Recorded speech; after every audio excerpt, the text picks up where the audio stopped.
गति को प्राप्त हुए, उन्हें हमारी भावपूर्ण श्रद्धांजलि।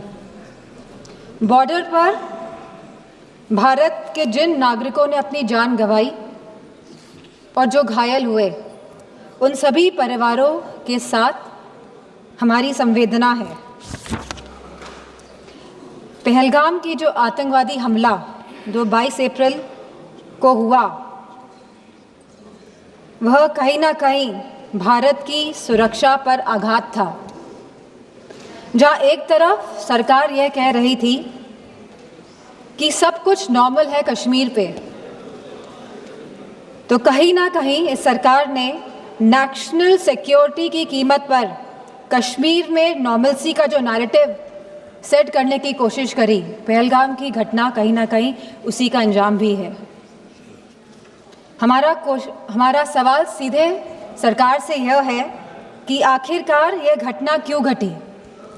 आखिरकार पहलगाम में बाइसान वैली में जहां हजारों टूरिस्ट रोज जा रहे थे अपने परिवारों के साथ, और मैं पूछना चाहूँगी सरकार से कि अगर आपके परिवार के या हमारे परिवार का कोई भी सदस्य कश्मीर जाता, घाटी में घूमने जाता, तो बिना सिक्योरिटी के क्या आप उन्हें भेज देते? बिना किसी सुरक्षा के आप उन्हें भेज देते? तो क्या एक भारतीय की जान की कोई कीमत नहीं है? कहीं ना कहीं जो यह घटना घटी है, इसके लिए पूरी तरह से यह सरकार जिम्मेदार है और इसको रिस्पॉन्सिबिलिटी भी लेनी पड़ेगी और अकाउंटेबिलिटी भी सेट करनी पड़ेगी। और जिस समय घटना घटी तो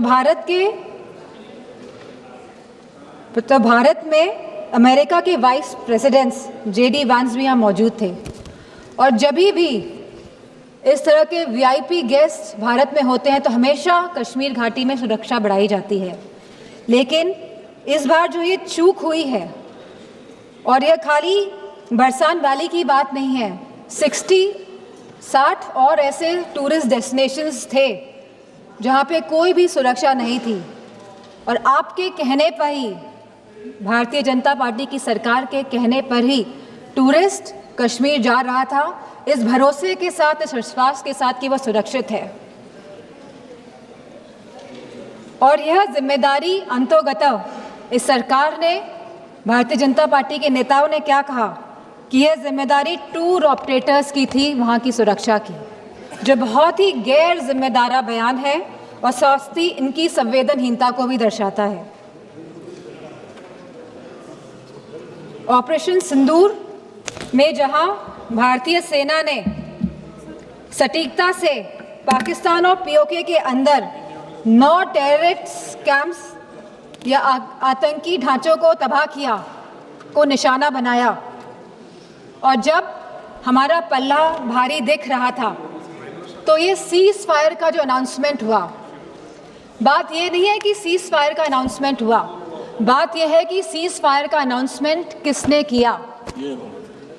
किसी भी भारत के मंत्री ने या कोई भी भारत के ऑफिशियल हैंडल से यह अनाउंसमेंट क्यों नहीं किया गया? भारत के देशवासियों को क्यों यह सूचना एक अमेरिका के राष्ट्रपति के द्वारा मिली? सवाल इस बात का है। सेम। कहीं ना कहीं भारत की फॉरेन पॉलिसी पूरी तरह से फेल है, और जो ये विश्व गुरु का जो माहौल बनाया जा रहा है देश में और पूरे संसार, पूरे विदेशों में, कहीं ना कहीं ये भी पूरी तरह फेल है। क्योंकि ऑपरेशन सिंदूर के तुरंत बाद और सीज फायर के तुरंत बाद IMF ने $1 बिलियन पाकिस्तान को देने का काम किया है। वहीं वर्ल्ड बैंक ने $108 मिलियन पाकिस्तान को देने का काम किया है। एशियन डेवलपमेंट बैंक्स ने $800 मिलियन देने का काम किया है। I will finish in 2 minutes. वहीं UN सिक्योरिटी काउंसिल में पाकिस्तान को काउंटर टेररिज्म कमेटी का वाइस चेयरमैन बना दिया गया। यह दर्शाता है कि भारत की फॉरेन पॉलिसी पूरी तरह विफल हुई है। और यही नहीं, पहली बार चीफ ऑफ आर्मी पाकिस्तान का अमेरिका के राष्ट्रपति के साथ लंच करने का न्योता मिला और लंच किया। और बात यहीं पे समाप्त नहीं होती है। आज जनरल माइकल कुरेला को प्रेसिडेंट ऑफ पाकिस्तान ने प्रेस्टिजियस निशान-ए-इम्तियाज अवार्ड भी दिया है। तो ये रिश्ता जो पाकिस्तान का और जो अमेरिका का है, और इन रिश्तों के बीच में भारत का खड़ा है, सवाल इस बात का है। सवाल ये भी है कि अगर चीफ डिफेंस स्टाफ ने ये बात कही कि हमारे लड़ाकू विमान गिरे हैं, तो लड़ाकू विमान तो गिनती के हैं, आज नहीं तो कल तो पता ही चल जाएगा कि कितने लड़ाकू विमान गिरे। प्लीज मां। तो सरकार को क्या दिक्कत है बताने में, सर 2 मिनट्स कि please 1 minute, please conclude 1 only minute, 2 minutes last 1 minute, 1 कितने मिनट। लड़ाकू विमान गिरे हैं, और ये लड़ाकू विमान जो गिरे हैं ये क्यों गिरे, ये भी सरकार को बताना पड़ेगा।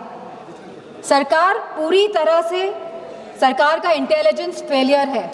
सरकार ये बात जानती ही नहीं थी कि जहां हम पाकिस्तान से लड़ रहे हैं वहीं दूसरा देश, हमारा पड़ोसी देश चीन, चाइना पूरी तरह से समर्थन कर रहा था पाकिस्तान का।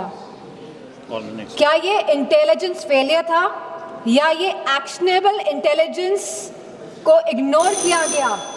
Please please please. तो मैं अपनी बात यहीं पे समाप्त करते हुए कहना चाहूंगी कि जो भारत का जो डिफेंस का बजट है, जो 1.9% ऑफ द जीडीपी है, इसको बढ़ाया जाए, इसको 3% किया जाए, और वहीं अग्निवीर जैसी योजना को समाप्त किया जाए।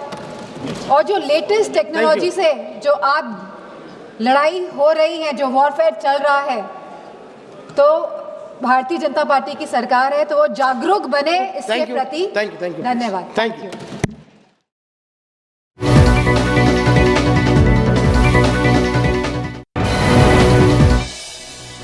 मथुरा के रजिस्ट्री ऑफिस के जनरेटर में लगी आग, रजिस्ट्रार ने बिना देर किए अपने स्टाफ की मदद से फायर सिलेंडर्स के जरिए आग बुझाई। औरैया में यमुना नदी का जलस्तर बढ़ने से निचले इलाकों में भरा पानी, जिला प्रशासन ने बढ़ाई निगरानी। कानपुर देहात में ग्राम प्रधान की हत्या मामले का पुलिस ने किया खुलासा। पुलिस ने पत्नी और उसके 2 नाबालिग बेटों को हिरासत में लिया।